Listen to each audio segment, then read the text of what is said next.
இனிமே மோடியை பிடிக்க முடியாது. அடிக்கடி தமிழ்நாட்டுக்கு வருவார். தமிழ்நாட்டுக்கு டபுள் இன்ஜின் சர்க்கார் வேணும் அப்படின்னு சொன்னார். திரு பிரதமர் மோடி அவர்களே, நாங்கள் திராவிட மாடல்ங்கிற சிங்கிள் இன்ஜினை வச்சு ஏற்கனவே டபுள் டிஜிட் growth 11.19% growth எட்டிட்டோம். நீங்க சொல்ற அந்த டபுள் இன்ஜின் டப்பா இன்ஜினை வச்சுக்கிட்டு பீகார், உத்தரப்பிரதேச மாநிலங்கள் இன்னும் 6% வளர்ச்சியை கூட நீங்க தொடல. அதே மாதிரி திருவிழா நேரத்தில் புது புது கடைகள்லாம் போடுவாங்க, பலூன் எல்லாம் ஊதி குழந்தைங்களுக்கு எல்லாம் ஷோ காட்டுவாங்க. அது மாதிரி தான் இன்னைக்கு தேர்தல் வந்தோடனே தேர்தல் திருவிழானால தமிழ்நாட்டில் புதுசு புதுசா கடை விரிக்க ஆரம்பிச்சிருக்கிறாங்க.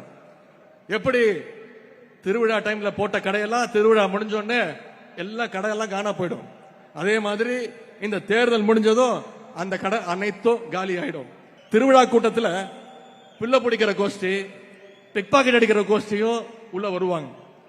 மிட்டாய் வாங்கி தரேன், ஐஸ்கிரீம் வாங்கி தரேன், சாக்லேட் வாங்கி தரேன்னு குழந்தைங்களை கடத்த பார்ப்பாங்க. இப்போ அதே மாதிரி ஆரம்பிச்சிருக்கிறாங்க. இப்போ ஈடி கேஸ்ல இருந்து நான் காப்பாத்துறேன், ஃபெரா கேஸ்ல இருந்து நான் உங்களை காப்பாத்துறேன், மெடிக்கல் காலேஜ் கேஸ் ஊழல் இருந்து நான் உங்களை காப்பாத்துறேன், சம்பந்தி டெண்டர் எடுத்த கேஸ நான் முடிச்சு தரேன். இப்படி கேஸையெல்லாம் காட்டி காட்டி இன்னைக்கு அடிமை கூட்டத்தை பாசிஸ்டுகள் தூக்கி இருக்காங்க. இந்த மிரட்டலுக்கெல்லாம் அடிமை அதிமுக பயப்படலாம், ஆனா திராவிட முன்னேற்ற கழகத்துடைய தொண்டை எந்த உருட்டல் மிரட்டலுக்கும் பயப்பட மாட்டான். ஏன்னா எங்க தலைவர் அடிக்கடி சொல்வது மாதிரி தமிழ்நாடு என்னைக்குமே டெல்லிக்கு அவுட் ஆஃப் கண்ட்ரோல் தான். நீங்க கேள்விப்பட்டிருப்பீங்க முரட்டு பக்தர்கள், முரட்டு தொண்டர்கள், ஆனா முரட்டு அடிமை கேள்விப்பட்டிருக்கீங்களா? திரு எடப்பாடி பழனிசாமி அவர்கள் தான் இந்தியாவிலே இப்ப மிகப்பெரிய முரட்டு அடிமை. திரு எடப்பாடி பழனிசாமி அவர்களே, தலையை நிமிர்ந்து பாதையை பார்த்து நடந்தீங்கன்னா தான், வழியை பார்த்து நடந்தாதான் நேரம் நடக்க முடியும். நீங்க திரு மோடியுடைய காலையும் திரு அமித்ஷாவுடைய காலையும் பார்த்துட்டே நடந்தீங்கன்னா உங்களை மாதிரி முட்டு சந்தில தான் போய் நிக்க முடியும். இவ்வளவு நாளா அதிமுக பாஜகவுடைய கிளையா இருந்துச்சு, இன்னைக்கு அதிமுக பாஜகவோட இலையா மாறிடுச்சு. தமிழ்நாட்டில் 10 தோல்வி பழனிசாமியும் மொத்த தோல்வி மோடியும் என்னதான் கூட்டணி வச்சாலும் தமிழ்நாட்டுக்குள்ள உங்களை ஒருபோதும் தமிழ்நாட்டு மக்கள் அனுமதிக்க மாட்டாங்க. இவ்வளவு சாதனைகளை செஞ்சுட்டு நாம இன்னைக்கு தைரியமா மக்களை சந்திக்கிறதுக்கு தயாரா இருக்கோம். மற்றவங்க மாதிரி வீட்டுக்குள்ள போய் தூங்கிட்டு மாசத்துக்கு ஒரு வாட்டி வெளியில வந்து மூஞ்ச மூடிட்டு திருட்டு தினமா டெல்லிக்கு போய் சுத்துற தலைவர் கிடையாது நம்முடைய தலைவர். அரசியல் அறிவே இல்லாத சில அட்டைகள் என்னதான் உளர்னாலும் புலம்புனாலும் களத்துல நின்று ஜெயிக்க போற கட்சி உதயசூரியன் சின்னம் தான், நம்முடைய கழக தலைவர் அவர்கள் தான். நாம தான் 7வது முறையும் ஆட்சி அமைக்க போகிறோம். இந்தியாவில் எந்த மாநிலத்திலும் ஒரு அரசு 5 ஆண்டுகள் நாம செஞ்சிருக்கக்கூடிய மாதிரி இவ்வளவு சாதனைகளை செஞ்ச வரலாறு உண்டா? எல்லா ரேங்க்லயும் தமிழ்நாடு தான் டாப், தமிழ்நாடு தான் சூப்பர் ஸ்டார் ஸ்டேட். இப்படி எல்லாத்திலையும் நாம நம்பர் 1 இருந்தாலும் பட்ஜெட்னு வந்துட்டா நமக்கு ஒண்ணும் கிடையாது. இந்த ஆண்டு தேர்தலை மனசுல வச்சாவது ஏதாவது எலெக்ஷன் ஸ்டண்ட் பண்ணுவாங்கன்னு நம்ம எதிர்பார்த்தோம். கடைசியில் அதுவும் இல்லை, வழக்கம் போல ஈரத்துண்டுகள் தான். தமிழ்நாட்டிலிருந்து நாங்க தொடர்ந்து என்ன கேட்கிறோம்? எங்களுக்கு நியாயமா சேர வேண்டிய கல்வி நிதியை கொடுங்க, மெட்ரோ நிதியை கொடுங்க, பேரிடர் நிவாரண நிதியை கொடுங்க, ஜல் ஜீவன் திட்டத்துக்கான நிதியை கொடுங்க, புதிய ரயில் திட்டங்களை கொடுங்க, ஓசூர் விமான நிலையத்துக்கு அனுமதி கொடுங்க, வரி வருவாய 50% கொடுங்க, நீட்ல இருந்து விலக்கு கொடுங்க, மதுரை எய்ம்ஸ் மருத்துவமனை கட்டி கொடுங்க, தொகுதி மறுவரையில் தமிழ்நாட்டினுடைய தொகுதி அளவு குறைக்கப்படாத நாடாளுமன்றத்தில் வாக்கு கொடுங்க, கீழடி அறிக்கையை கொடுங்க. இதெல்லாம் தான் நாங்க கொடுங்க கொடுங்க கொடுங்கன்னு கேட்கிறோம். ஆனா அவங்க நமக்கு கொடுத்தது என்ன? வெறும் 0. அப்ப நாமளும் அவங்களுக்கு எலெக்ஷன் அதையே தானே திருப்பி கொடுக்கணும். பாஜக மட்டுமில்லாம ஒட்டுமொத்தமா என்டிஏ கூட்டணியும் 2024 நாடாளுமன்ற தேர்தல் போலவே சட்டமன்ற தேர்தலையும் 0 ஆகணும். எடப்பாடி பழனிசாமி இப்ப முழுசா என்டிஏ பழனிசாமியாக மாறி இருக்கிறார். நானும் ரவுடி தான் அப்படின்னு சொல்ற மாதிரி மைக்கு முன்னாடி வந்து நின்னுக்கிட்டு நான் தான் கூட்டணிக்கு தலைமைன்னு சொல்லிட்டு இருக்காரு. சொல்லல, புலம்பிக்கிட்டு இருக்கிறாரு. ஓனரை மிஞ்சின லேபரா இருக்காரு பழனிசாமி அவர்கள். இப்போ அவங்க கூட்டணியில் இருக்க ஒரு டிசைனை பாருங்க. அம்மையார் ஜெயலலிதாவுடைய மரணத்துக்கு பிறகு முதல்ல சசிகலா அவர்களை முதலமைச்சராக்க நினைச்சாங்க. அது முடியாம போன காரணத்தினால தான் கூவத்தூர்ல வச்சு பழனிசாமி கொண்டு வந்தாங்க. தனக்கு பதவி கொடுத்தவங்களையே கட்சியிலிருந்து நீக்கினார் பழனிசாமி. போன எலெக்ஷன்ல பாத்தீங்கன்னா எல்லாரும் பிரிஞ்சு நின்னாங்க. இப்போ அதுல பாதி பேர் பாஜக கூடவே திரும்ப வந்து சேர்ந்துக்கிட்டு இணைஞ்சிட்டாங்க. இப்போ இவங்க மொத்தத்துல மக்கள் நலனுக்காக கூட்டணி நடத்தல. இவங்களுக்குள்ள ஒரு மியூசிக்கல் சேர் தான் விளையாடுவாங்க. அது மாதிரி மியூசிக்கல் சேர் விளையாடிக்கிட்டு இருக்காங்க. நடக்க போற தேர்தல் தமிழ்நாடு வெர்சஸ் என்டிஏ. ஆனா இதுவரை அடைந்த தோல்வியை விட மிகப்பெரிய தோல்வியை பாஜகவும் சுயநலத்துக்காக சுயமரியாதை விட்டு டெல்லிக்கு சேவகம் செய்யக்கூடிய அடிமை அதிமுக அடைய போகுது. இதுவரை அடைந்த வெற்றிகளை விட மிகப்பெரிய வெற்றியை திமுக தலைமையிலான மதச்சார்பற்ற முற்போக்கு கூட்டணி அடைய போகுது. வணக்கம். இது கேள்விக்களம், மக்களின் மேடை. திமுக இளைஞரணி தென்மண்டல நிர்வாகிகள் கூட்டத்தில் பேசின முதலமைச்சர் ஸ்டாலினும் துணை முதலமைச்சர் திரு உதயநிதி ஸ்டாலினும் ஒரு சூளுரையை செய்திருக்காங்க. அதில் 200 தொகுதி வெற்றி, அடுத்தது 7ஆம் முறையாக ஆட்சி, இதையெல்லாம் தாண்டி அவர்கள் பல முக்கியமான விஷயங்களை மிக காட்டமாக பேசியிருக்காங்க. ஒன்று, தோல்வி மட்டுமே, மொத்த தோல்வி மோடியும் 10 தோல்வி பழனிசாமியும் சேர்ந்தால் நிச்சயமாக இதுவரை பெறாத தோல்வியை பெறுவார்கள் என்றது ஒன்று. இரண்டாவது, பட்ஜெட்டில் 0 நிதி தந்த பாஜகவிற்கு தமிழ்நாட்டிலிருந்து சட்டமன்ற தேர்தலிலும் நிச்சயம் 0 தான் கொடுப்போம், மக்கள் கொடுப்பாங்கள், கொடுக்க வைக்க வேண்டும் என்று ஒரு சூளுரை செய்திருக்கிறார் முதலமைச்சர் மு க ஸ்டாலின். 7வது முறை ஆட்சி, 200 தொகுதிகளில் வெற்றி, சூளுரைத்த மு க ஸ்டாலின் காத்திருக்கும் சவால்கள் என்ன என்று நாம் இதை தான் விவாதிக்க இருக்கோம். நம்மோடு திமுகவிலிருந்து மதிவாணன், திராவிடர் கழகத்திலிருந்து மதிவதனி, அரசியல் விமர்சகர் துரைபாண்டியன், அதிமுக ஆதரவு கோ சீனிவாசன் மற்றும் பாஜகவிலிருந்து விஜயதாரணி இணைகிறார்கள். நான் முதலில் விஜயதாரணி உங்களிடந்து தொடங்கணும்னு நினைக்கிறேன். மொத்த தோல்வி மோடி, 10 தோல்வி பழனிசாமி, இதுவரை பெறாத தோல்வியை பெற போகிறாங்க. மோடி மற்றும் அமித்ஷா காலையே பார்த்துட்டு நடத்திட்டு இருந்தா அதிமுகவும் எடப்பாடி பழனிசாமி முட்டுச்சந்தில் தான் நிற்பாங்க. 0 நிதி தான் ஒதுக்கியிருக்கீங்க. தோல்வி பயத்தை உண்டாக்கிருச்சா திமுகவினுடைய பேச்சு, முதலமைச்சருடைய பேச்சு, திமுகவுடைய கூட்டம், அவருடைய அரசியல் செயல்பாடு, தேர்தல் செயல்பாடு? அனைவருக்கும் வணக்கம். இப்போ மொத்த தோல்வி அப்படின்லாம் சொல்கிறாரு. இது சுத்தமான தோல்வி அடையக்கூடிய திமுகவை தான் நான் பார்க்கிறேன். இங்கே சுத்த தோல்வி திமுக, இப்படி தான் இதை பார்க்கணும். அந்த வகையில் இன்னைக்கு ஒன்றுமே தரல, எதையும் வாங்க முடியாது. இந்த அரசு எதுக்கு இருக்கணும்? வீட்டுக்கு போனோம். இந்த அரசு அனுப்பப்படணும். அதுதான் அதோட மெசேஜ். மக்கள் இதை வீட்டுக்கு அனுப்பணும், திமுகவை வீட்டுக்கு அனுப்பணும், ஊழல் திமுகவை வீட்டுக்கு அனுப்பணும், டப்பா திமுகவை வீட்டுக்கு அனுப்பணும். அதுதான். அதனால தான் அவர் என்ன சூழ்நிலை பண்ணாலும் கரண்ட் பில்லை குறைச்சிட்டாங்களா, விலைவாசியை குறைச்சிட்டாங்களா, சொத்து வரி வாட்டர் பில்லை குறைச்சிட்டாங்களா, எதையா குறைச்சாங்களா? எதுங்க? கரண்ட் பில்லை ஏத்த சொல்லி நிர்பந்தம் பண்ணது யாரு? கண்டிஷன் போட்டது யார்? ஒன்றிய அரசு தானே. கரண்ட் பில்லை ஏத்த சொல்லி நிர்பந்தம் யார் பண்ண வேண்டாம். இவங்க எதுக்கு ஆட்சிக்கு வந்தாங்க?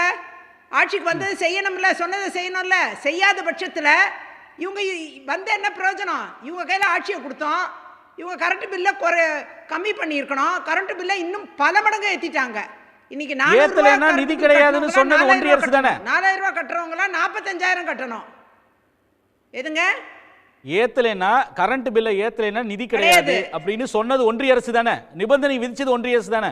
சொத்து வரிய வேத்தணும்னு சொல்லி நிபந்தனை விதிச்சது ஒன்றிய அரசு தானே.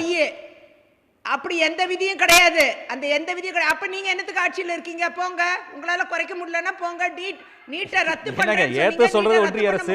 எதுக்கு இருக்கீங்கன்னா என்ன சொல்றது? ஒன்றிய அரசு செய்யறதை செய்ய முடியாது, நிதி வாங்க முடியாதுன்னா என்ன பண்றது? செய்ய முடிஞ்சவங்க ஆட்சிக்கு வரட்டும். வாங்க முடியாத ஆள் எதுக்கு ஆட்சியில் இருக்கீங்க? சுத்தமா யார சொல்றீங்க? மோடி ஆட்சி விட்டு போக சொல்றீங்களா? இருக்க வேண்டாம். உங்களால ஒண்ணும் செய்ய முடியாதுன்னா ஆட்சியை விட்டு போங்க. அவசியமே இல்ல. உங்களை பொறுத்தவரை உங்களால் எதுவுமே செய்ய முடியாது, எந்த நிதியும் பெற முடியாது, எந்த ஆட்சியும் ஒழுங்கா வழங்க முடியாது. ஊழல் மட்டுமே செய்ய முடியும். எல்லா வகையிலும் மக்களுக்கு விரோத ஆட்சி. அந்த வகையில நீங்க இருக்க தகுதியே இல்லாத ஆளுங்க. நீங்க வீட்டுக்கு போக வேண்டிய. இது வரைக்கும் சரி, தேர்தலுக்கு வருவோம் விஜயதாரணி. இது வரைக்கும் நடந்த தேர்தல்ல, சென்ற ஆண்டு நடந்த பாராளுமன்ற தேர்தலில் ஒரு சீட்டு கூட பாஜக பெறல. 2021 4 சீட்டு அப்போ ஆட்சியில் இருந்தது. 2019 ஒரே ஒரு சீட்டு. தொடர் தோல்விகளை தானே குறிப்பிடுறார். தொடர் தோல்வி அந்த மோடி அவர்கள் சொல்ல முடியுது. மொத்த தோல்வி மோடின்னு சொல்றது அதுதான். ஆட்சி அமைச்சுச்சா? இந்தியால ஆட்சி அமைச்சுதா? அமைக்க முடியல. இந்தியாவில் ஆட்சி அமைக்க முடியல, ஆட்சி அமைப்புன்னு சொன்னாங்கல்ல, ஆட்சி அமைக்க முடியல, மூன்றாவது முடியாது. தமிழ்நாட்டில் கிளீன் சீட் தானே நடக்க போறது. தமிழ்நாடு சட்டமன்ற தேர்தல் தானே, உத்தரப்பிரதேச தேர்தல் நடக்கலையே. தமிழ்நாடு இருக்கட்டும், அப்ப ஏன் எம்பி தேர்தலை நீங்க பேசுறீங்க? எதுக்கு எம்பி தேர்தல்? ஆமாங்க, தோல்வி அவர் குறிப்பிடுறாருங்க. 24ல எல்லா இடத்துலயும் தோல்வி ஏற்றுறாங்க அப்படின்னு சொல்றாரு. ஆமா, 24ல என்ன தோத்தாலும் ஆல் இண்டியால நாங்க தான் ஜெயிச்சோம். பாஜக தான் ஆட்சி அமைச்சிருக்கு. இண்டி கூட்டணியோ இல்ல காங்கிரஸோ இல்ல திமுகவோ ஆட்சி அமைக்கல. அதனால ஆல் இண்டியால நாங்க தான் ஆட்சி அமைச்சிருக்கோம். ஆகையால நீங்க பாராளுமன்ற தேர்தல் பத்தி பேசுறீங்கன்னா சொல்லுங்க, நான் பாராளுமன்ற தேர்தல் பத்தி பேசுறேன். 200 சீட்டு இலக்கு நிர்ணயிச்சிருக்காரு. 200 சீட்டு கண்டிப்பா அடிப்போம்னு சொல்றாரு முதலமைச்சர், துணை முதலமைச்சர் ரெண்டு பேரும் சொல்றாங்க. இலக்கு தான், அது வெறும் இலக்கு தான். அவரு நிர்ணயிச்ச இலக்கெல்லாம் அடைய முடியாது. அந்த அளவுல இன்னைக்கு சூழ்நிலை இல்ல. தமிழ்நாடு மக்கள் இன்னைக்கு படக்கூடிய அவஸ்தை என்ன? போதை பொருள்னால அவஸ்தைப்பட்டுக்கிட்டு இருக்காங்க. எங்க பார்த்தாலும் போதை, எங்க பார்த்தாலும் சிறுவர்கள் பாதிக்கப்படுறாங்க. பாலியல் வன்கொடுமை 55% இன்னைக்கு பாலியல் வன்கொடுமை பெண்களுக்கு எதிரான குற்றங்கள் இன்க்ரீஸ் ஆயிருக்கு. 33% போக்சோ திட்டத்தில், போக்சோ ஆக்டின் கீழ் அந்த வழக்குகள்லாம் அதிகமாயிருக்கு. அப்படி கிரைம், படுகொலை இது மட்டுமே நிறைஞ்சிருக்கிற ஒரு மாநிலமா தமிழ்நாடு மாறிடுச்சு. இப்படிப்பட்ட சூழ்நிலையில மக்கள் இவங்களுக்கு 200 தருவாங்களா? கனவு கண்டுகிட்டு இருக்காங்க. கனவு தான் காண சொல்லியிருக்காரு அவரு. உங்க கனவு என்னன்னு கேட்டிருக்காருல்ல, அவரும் கனவு தான் கண்டுகிட்டு இருக்காரு. வெறும் கனவு தான் காண கடைசி வரைக்கும். அந்த அளவுல நிச்சயமா மீண்டும் மீண்டும் ஆட்சியை கொடுத்து மக்கள் ஏமாற மாட்டாங்க. மக்கள் நிச்சயமா உறுதியான நிலைப்பாட்டுக்கு வருவாங்க. அதுல மாற்று கருத்து இல்லை. இவங்க என்ன சூளுரைத்தாலும் இவங்களால எந்த ஃபண்டும் வாங்க முடியல, எந்த நேர்மையாகவும் நடந்துக்க முடியல, மத்திய அரசோட இணக்கமா இருக்க முடியல. அதனால தான் இணக்கமான ஒரு அரசு தமிழ்நாட்டில் வரணும். ஒரு டபுள் இன்ஜின் சர்க்கார் வருமே ஆனால், நிச்சயமாக இணக்கமான ஒரு அரசு இருக்குமே ஆனால் மக்களுக்கு தேவையான எல்லாத்தையும் கொண்டு சேர்க்க முடியும். இன்னைக்கு 10,000 ரூபாய் திட்டத்தை இன்னைக்கு தமிழ்நாடுக்குள்ளேயே வரவில்லை. பெண்களுக்கு 10,000 ரூபாய் மாசம் மாசம் தொழில் முனைவோர் திட்டத்தில் வர வேண்டிய நிதிகள், அந்த திட்டத்தை தமிழ்நாட்டுக்குள்ள வரவே விடல. அந்த அளவுல இன்னைக்கு மற்ற மாநிலங்கள்ல, பீகார் போன்ற மாநிலங்கள்ல அமல்படுத்தப்படுது. அப்படி இங்க வரக்கூடிய வெறும் 1000 ரூபாய் கொடுத்து 5000 ரூபாய் உடனடியா திருப்பி கேக்குறாங்க ஆட்சி. அதான் உண்மை. சரி, மக்கள் நம்ப மாட்டாங்கன்றீங்க. உங்களுடைய முதல் சுற்று கருத்தா எடுத்துக்கிற விஜயதாரணி, திருப்பி பேசுவோம். அதான் 1000 ரூபாய் உரிமை தொகை தரேன்னு தந்துட்டு 5000 ரூபாய்க்கு மேல கையை புடிங்கிறீங்களே. ஒரு குடும்பத்திட்ட இருந்தும் மதுபானத்திலையும் மத்த எல்லாத்திலயும் புடிங்கிறீங்களே. எல்லா கரண்ட் பில்லு எல்லா வகையிலயும் 5000 ரூபாய்க்கு மேல புடிங்கிறீங்க. இப்ப மக்கள் கையில பணமே கிடையாது. உங்களால தானே மக்கள் இவ்வளவு கஷ்டப்படுறாங்க. பேசுவோம் விஜயதாரணி, அடுத்த சுற்று தொடர்ந்து பேசுவோம். சரி மதிவதனி, சரி சரி. மக்கள் அதிருப்தியில் இருக்காங்க. பல தரப்பட்ட மக்களுக்கு பல்வேறு நிலைகளில் அதிருப்தி இருக்கு. கட்டண உயர்வுகள் ஆரம்பிச்சு சட்ட ஒழுங்குல பல்வேறு விஷயங்கள்ல. அதனால கனவு மட்டும் தான் காண முடியுமா? முதல்ல அவங்க நிறைய சொன்னது எல்லாமே மோடி அவர்களை பார்த்தும் பிஜேபி பார்த்தும் சொல்ல வேண்டியதை மாற்றி சொல்லிட்டு இருக்காங்க. ஏன் அப்படின்னு கேட்டால், எதையுமே கொடுக்கல, எதுக்கு ஆட்சியில் இருக்கீங்கன்னு கேட்குறாங்க. அதை தான் நம்ம கேட்குறோம். தமிழ்நாட்டுக்கு வர வேண்டிய, நியாயமாக வர வேண்டிய, எங்களுக்கு வர வேண்டிய, நான் திமுக, விசிக, காங்கிரஸ், மதிமுக, சிபிஎம், சிபிஐ இப்படி இருக்கக்கூடிய கட்சிகள் சார்பாக இல்லாமல் சாமானியமாக இருக்கக்கூடிய ஒரு மக்கள் சார்பாகவே கேட்குறோம். எங்களுக்கு நியாயமாக வரக்கூடிய கல்வி நிதியை மோடி அவர்கள் கொடுக்கல. எங்களுக்கு வர வேண்டிய 100 நாள் வேலை திட்டத்துக்கான நிதியை கொடுக்கல. எங்களுக்கு வர வேண்டிய குடிநீர் திட்டத்துக்கான நிதியை கொடுக்கல. எங்களுக்கு வர வேண்டிய நியாயமான வரிப்பகிர்வை கொடுக்கல. இப்படி எதையுமே கொடுக்காம மரியாதைக்குரிய இந்தியாவின் பிரதமர் நரேந்திர மோடி ஏன் ஆட்சியில் இருக்காரு? அவர்கிட்ட இது எதையுமே ஒரு முதுகெலும்போடு கேட்க முடியாமல் எப்படி கூட்டணியில் இருக்கோம் அப்படின்னு சொல்லக்கூடியவர்கள் இதுவரை எத்தனை முறை தமிழ்நாட்டுக்கான கோரிக்கையை அதிமுக கேட்டிருக்காங்க. இது எல்லாவற்றையும் தாண்டி எந்த நெருக்கடி வந்தாலும், ஆட்சிக்கு நெருக்கடி கொடுத்தாலும் சரி, நீங்கள் அமலாக்கத்துறையை காமிச்சாலும் சரி, எதை காட்டினாலும் சரி, நான் பயப்படாம நான் தமிழ்நாட்டினுடைய மக்களுக்காக பேசுவேன் என்ற குரலை தான் தமிழ்நாட்டினுடைய முதலமைச்சர் பதிவு செஞ்சிருக்காரு. 1. 2வது என்னன்னு கேட்டிங்கன்னா, இந்த மொத்த தோல்வி மோடி அப்படின்றத இவங்கனால ஜீரணிச்சுக்க முடியல. ஏன்னா ஒரு பெரிய டாலஸ்ட் லீடராக திரு நரேந்திர மோடி அவர்களை RSS பெரிய பிம்பமாக காட்டுச்சு. அந்த பிம்பம் சுக்குநூறாக இன்றைக்கு கொஞ்சம் கொஞ்சமாக உடஞ்சிக்கிட்டே இருக்கு. அது அமெரிக்கா ட்ரம்பினுடைய வரியாக இருக்கட்டும், அல்லது அவங்க கிட்ட காட்டக்கூடிய அந்த சாஃப்ட் கார்னராக இருக்கட்டும், எப்ஸ்டீன் ஃபைல்ஸாக இருக்கட்டும், இது எல்லாவற்றையும் பற்றி நாடாளுமன்றத்துக்குள்ள நாங்கள் நின்று பேசுவோம்னு சொல்றப்ப திரு ராகுல் காந்தி அவர்கள் முன்னாள் ராணுவ தளபதியுடைய புத்தகத்தை எடுத்து காட்டுறப்ப இதுக்கெல்லாம் அச்சப்பட்டு கொண்டு எப்ப நாடாளுமன்ற வளாகத்திற்குள் வராமல் திரு பிரதமர் நரேந்திர மோடி நின்றாரோ அந்த இடத்திலேயே நான்லாம் டாலஸ்ட் லீடர் கிடையாதுங்க, இவங்க சும்மா என்ன அப்படி பிம்பமா காட்டினாங்கன்ற தோல்வியை ஒப்புக்கொண்டார். அதனுடைய விளைவு இதெல்லாம் சொன்னாலும் கூட நாட்டை இன்னைக்கு நாங்க தான் ஆண்டுட்டு இருக்கோம். தமிழ்நாட்டுல எல்லாம் நீங்க ஜெயிச்சிருக்கலாம், 39+1 பாண்டிச்சேரி, ஆனா நாட்டை நாங்க தான் ஆள்றோம், உங்க கூட்டணி இல்ல, திமுக அல்ல அப்படின்னு சொல்றாங்க. இல்ல, நாங்க காலங்காலமா அதை தான் சொல்றோம். இது இந்தியா அல்ல, தமிழ்நாடு. இந்தியா முழுமைக்கும் வட இந்திய மாநிலங்களை வைத்து நீங்கள் ஒரு அரசியல் செய்ய முடியும். அதே அரசியலை பிஜேபியும் பாசிசமும் தமிழ்நாட்டில் செய்ய முடியாது. வட இந்தியா முழுமைக்கும், ஏன் இந்தியாவில் பிற மாநிலங்கள் ஹிந்தியை ஏத்துக்கிட்டப்ப எதிர்த்த மாநிலம் தமிழ்நாடு. இந்தியா முழுமையும் இடஒதுக்கீடுக்கு எதிராக இருந்த போது உயர்ஜாதி வகுப்பினர்கள் மண்டல் கமிஷனை எதிர்த்து நாங்க தீக்குளிப்போம் நின்னப்ப துணிச்சலாக இடஒதுக்கீடுக்காக மண்டல் கமிஷனுக்காக நின்ன ஒரே மாநிலம் தமிழ்நாடு. அதனால நீங்க தமிழ்நாடை வட இந்திய அரசியலோடோ இல்ல வட இந்தியாவில் பிஜேபி இருக்கக்கூடிய சூழலை நீங்க தமிழ்நாட்டில் பொருத்தி பார்க்க முடியாது. ஒரு சின்ன எடுத்துக்காட்டு சொல்றேன். பிஜேபி கூட இருந்தாதான் ஜெயிக்க முடியும்னு பல மாநில கட்சிகளுக்கு நெருக்கடி உள்ளாகிற போது அவங்க போய் சேர்றாங்க. ஆனா தமிழ்நாட்டில் மட்டும்தான் நீங்க பிஜேபி கூட கூட்டணியில இருந்தாலே உங்களை நாங்க தோக்கடிப்போன்ற ட்ரெண்ட் தமிழ்நாட்டில் தான் இருக்கு. ஏன் அப்படின்னு கேட்டீங்கன்னா 2019 தொடர்ந்து குறிப்பாக திராவிட முன்னேற்ற கழகத்தினுடைய தலைவராக மரியாதைக்குரிய இன்றைய முதலமைச்சர் ஸ்டாலின் அவர்கள் தலைமை பொறுப்பேற்ற நாளிலிருந்து தோல்வியை அவர்கள் தழுவவே இல்லை. அதை நீங்க இன்னொரு ஆங்கிள் பார்க்கலாம். தமிழ்நாடு பிஜேபிக்கு எதிரான மனநிலையில தான் எப்ப இருக்கும். அதனுடைய அர்த்தம் சுயமரியாதையின் பக்கம், சமூக நீதியின் பக்கம் தான் தமிழ்நாடு நிற்கும். அப்ப அதை தாங்கி பிடிக்கக்கூடிய தலைவராக தமிழ்நாட்டினுடைய முதலமைச்சர் இருக்காரு. அந்த கான்பிடன்ஸ்ல அவர் சொல்றாரு. இந்த கான்பிடன்ஸ் அதுல இன்னொரு விஷயம் அவங்க கேட்குறாங்கல்ல, நீங்கள் தொடர்ந்து பல வெற்றிகள் பெற்றிருக்கலாம், ஆனால் அரசுக்குன்னு ஒரு ஆன்டி இன்கம்பன்சி இருக்குது, பல்வேறு அதிருப்திகள் சொல்கிறாங்க, விலைவாசி உயர்வு, சொத்து வரி, எலக்ட்ரிசிட்டியோட சார்ஜஸ் உயர்ந்தது, மின்சார கட்டணம், பல விஷயங்கள், சட்ட ஒழுங்கு சொல்கிறாங்க. இதெல்லாம் ஒரு தாக்கத்தை ஏற்படுத்தாதா? அந்த அதிருப்தி எங்களை அதிகாரத்தில் கொண்டு வந்து அமர்த்தும் அப்படின்ற அந்த நம்பிக்கையை வெளிப்படுத்துறாங்கல்ல. அதுதான் இதை நீங்கள் மேம்போக்காக ஒரு தேர்தல் பிரச்சாரத்தில் போகிற போக்கில் மின்சார கட்டணம் உயர்வு திமுக காரணம், இந்த சொத்து வரி உயர்வு திமுக காரணம் அப்படின்னு நீங்கள் தேர்தல் பிரச்சாரத்தில் போகிற போக்கில் பேசலாம். ஆனால் ஓப்பன் டிபேட்டில் பல முறை இதற்கு பதில் சொன்ன பிறகும் ஏன் அவங்க அங்கேயே நிற்கிறாங்கன்னு கேட்டால், இது இரண்டும் ஒன்றிய அரசோடு தொடர்புடையது. அவங்க கொண்டு இதை நீ ஏற்றுக்கிட்டாதான், சொத்து வரி உயர்வை ஏற்றுக்கிட்டாதான் இதை கொடுப்போன்றப்ப அதற்கான இக்கட்டான சூழலில் எல்லா மாநிலங்களும் தள்ளப்பட்டுச்சு, தமிழ்நாடு மட்டும் கிடையாது. அதே போல சொத்து வரி உயர்வை பொறுத்த வரைக்கும் அதிமுக ஆட்சி காலத்தில் உயர்த்தப்படலை, திமுக தான் உயர்த்துச்சுன்னு சொன்னா ஒன்றிய அரசு எப்போது அந்த நிர்பந்தத்தை கொடுத்ததுன்றதையும் நம்ம கணக்கில் வச்சுக்கணும். ரெண்டாவது மின்சார கட்டணம். மின்சார கட்டணத்துக்கு உதயமின் திட்டத்தில் தொடங்கி எல்லாவற்றிற்கும் ஐயா உள்ளேன் ஐயா அப்படின்னு போய் கையெழுத்து போட்டு சரணாகதி அடைந்தது அதிமுக.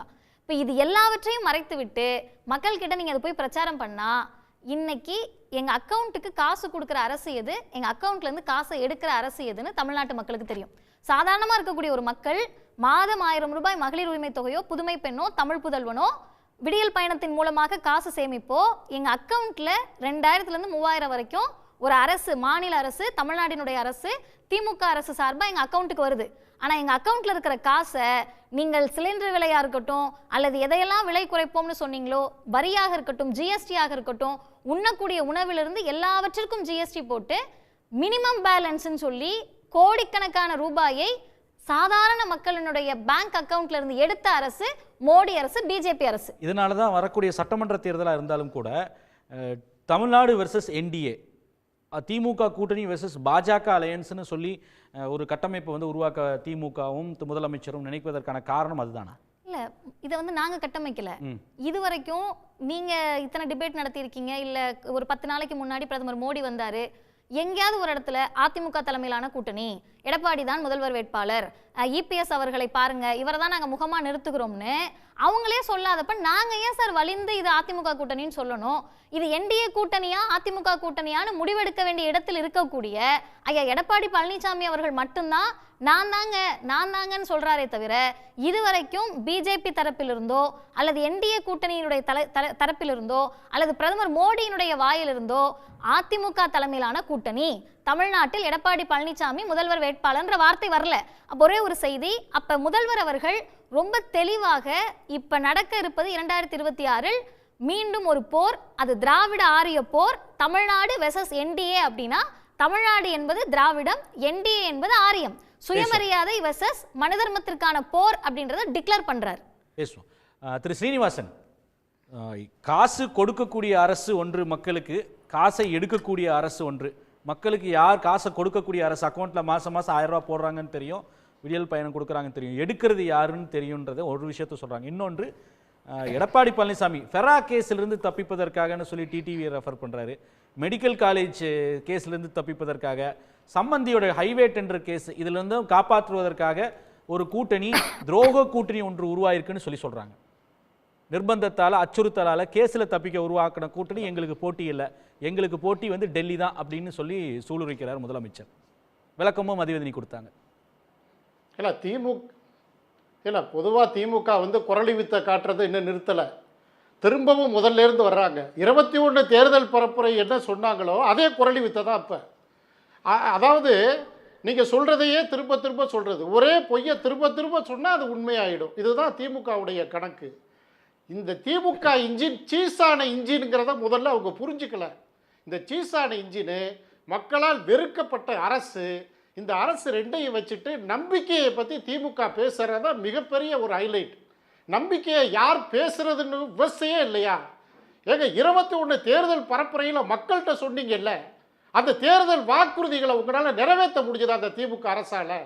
அப்ப எதையும் செய்ய முடியல. அப்ப ஏன் சார் அவங்களுக்கு 24ல ஓட்டு போடுறாங்க? திருப்பியும் 24ல ஏன் 39 சீட்டு கொடுக்குறாங்க நிறைவேற்றாத ஒரு அரசுக்கு? எத்தனை பொய் புரட்டு வாக்குறுதி வாய்ஜாலம் என்ன பண்ணாங்க? நீட்டுக்கு விலக்கு இதத்தான் 2021ல பண்ணாங்கன்னு சொன்னீங்க. 24ல அதே பண்ணும்போது மக்கள் எப்படி நம்புவாங்க? மக்கள் மீண்டும் மீண்டும் பொய்யை வச்சுக்கிட்டாங்கன்னு மக்களை குற்றம் சொல்றீங்களா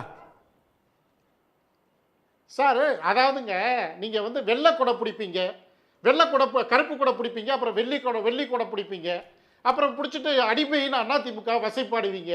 நீங்க எதுல சார் திமுக அரசு, திமுக தலைவர்கள் எதுல ஸ்டாண்டா நின்றுருக்காங்க? சரி, நான் கேட்கிறேன், நீங்க டெல்லியில கேஸுக்கு பயந்துட்டு உருவான கூட்டணின்றாரு. கேஸுகளுக்கு பயந்துட்டு கேஸ்ல இருந்து தப்பிப்பதற்காக உருவான கூட்டணி துரோக கூட்டணின்றாரு. 0 ரூபாய், அதாவது பட்ஜெட்ல 0 ரூபாய் ஒதுக்குன கூட்டணின்றாரு. பட்ஜெட்ல அது குறித்து ஏதாவது கேள்வி எழுப்பி இருக்காங்க அப்படின்னு கேக்குறாங்க. அந்த பட்ஜெட் எப்படி பாராட்டுறீங்கன்னு திரு எடப்பாடி பழனிசாமி அதிமுகவையும் கேக்குறாரு. தமிழ்நாட்டுக்குன்னு ஒரு பைசா வாங்கி கொடுக்க துப்பில்லாத இந்த அரசு நீங்க கொடுக்கல. ஒதுக்காதவங்க என்ன சார் சொல்றீங்க? சார் ஒதுக்காத பாஜகவை பத்தி என்ன சொல்றீங்க? சரிங்க, ஒரு வாதத்தை வச்சுக்கோ, ஹைப்போதெட்டிக்கலி ஸ்பீக்கிங் வந்து டிஎம்கே வாங்கல, கொடுக்காத பாஜகவை பத்தி, ஒன்றிய அரசை பத்தி உங்களுடைய கருத்து என்ன? அதிமுகவுடைய நிலைப்பாடு என்ன சார்? 39 நாடாளுமன்ற வீரர்களை தேர்ந்தெடுத்தாங்கல்ல, மக்கள் தேர்ந்தெடுத்தாங்கல்ல தமிழ்நாட்டில இருந்து. அப்ப வீரர்கள் எல்லாம் போய் நாடாளுமன்றத்தில் வடையும் சம்சாவும் சாப்பிடுறதுக்கு அனுப்பிச்சு நாடாளுமன்றத்தை ஸ்தம்பிக்க வச்சு சஸ்பெண்ட் பண்ணிடுறாங்களே. அவங்க போய் கேட்க போனாதான் கடிச்சு வச்சிருவாங்க, எம்பிக்கள் எங்களை கடிச்சு வச்சிருவாங்க, என்ன பேசுறாங்க, கடிச்சிருவாங்கன்னு என்ன சார்? அதாவது நாடாளுமன்ற உறுப்பினர்கள் திறனற்ற உறுப்பினர்களா மக்கள் தேர்ந்தெடுத்து அனுப்பிச்சிட்டாங்கன்னு வருத்தப்படுறோம். திறனற்ற உறுப்பினர்களா அவர்களுக்கு அச்சப்பட்டு அப்புறம் ஏன் சார் ஒரு பிரதமர் வந்து பார்லிமெண்ட்டுக்கு வராம இருக்கணும் பேசுறதுக்கு?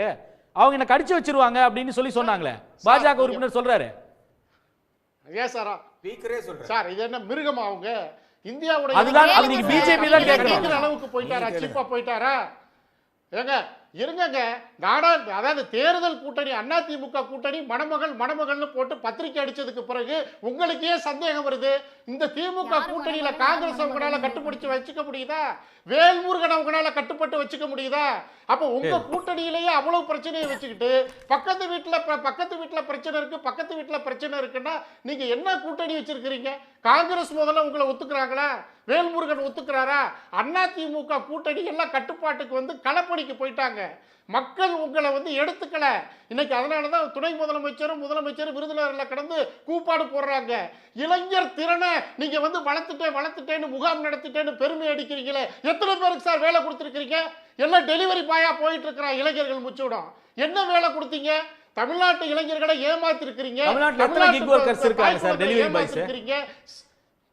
சார் இருங்க சார், சட்ட ஒழுங்கு என்ன நிலையில இருக்கு?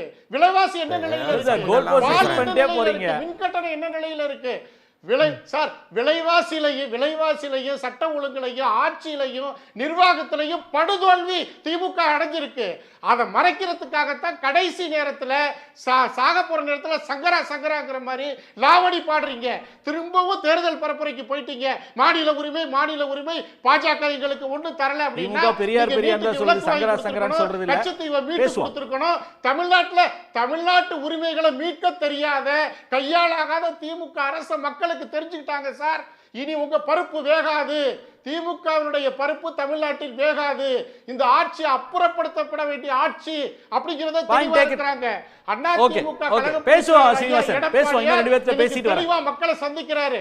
தமிழகத்தை மீட்போம், மக்களை காப்போம். ஐயா எடப்பாடியார் இன்னைக்கு குரல் கொடுக்கிறாரு, மக்கள் நம்புறாங்க.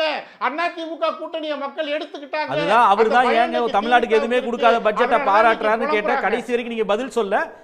பேசுவோம், தொடர்ந்து பேசுவோம். திரு மதிவாணன், அதாவது குரல் வித்தை காட்டுறீங்க. வாங்கி கொடுத்திருக்கு சார், அதிமுக வாங்கி கொடுத்திருக்கு.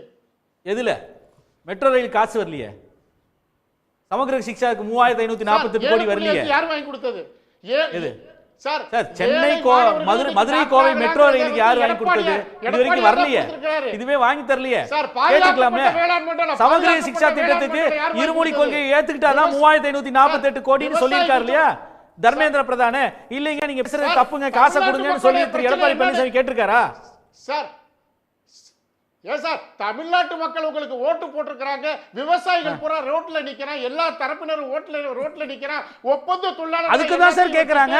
அந்த விவசாயிகளுக்கு எதிராக தான் அமெரிக்கால போய் ஒரு ஒப்பந்தம் போட்டு வந்திருக்கீங்களேன்னு கேக்குறாங்க. அது குறித்து கேட்டிருக்காரா? இந்தியா அமெரிக்காவுக்கு இடையே வந்து ஒரு வர்த்தக ஒப்பந்தம் கையெழுத்தாச்சா தெரியுமா? கேட்டா சார் திமுக அரசு என்ன பண்ணுச்சுன்னு மக்கள் கேக்குறாங்க. அதுக்கு உங்கள்ட்ட பதில் இருக்கா? அது கேக்குறேன், அது திமுக காரர்ட்ட கேக்குறேன், அது திமுக கிட்ட கேக்குறேன். சார் ஆனா நீங்க இந்தியா அமெரிக்கா வர்த்தக ஒப்பந்தம் ஒன்று கையாட்டாச்சு, இந்தியால இருக்கக்கூடிய விவசாயிகளோட நிலையில கேள்விக்குறி ஆயிடுச்சுன்றாங்க. அப்படி ஒன்று நடந்ததாக தெரியுது அதிமுக. அதை பத்தி ஒரு கருத்து இருக்கா?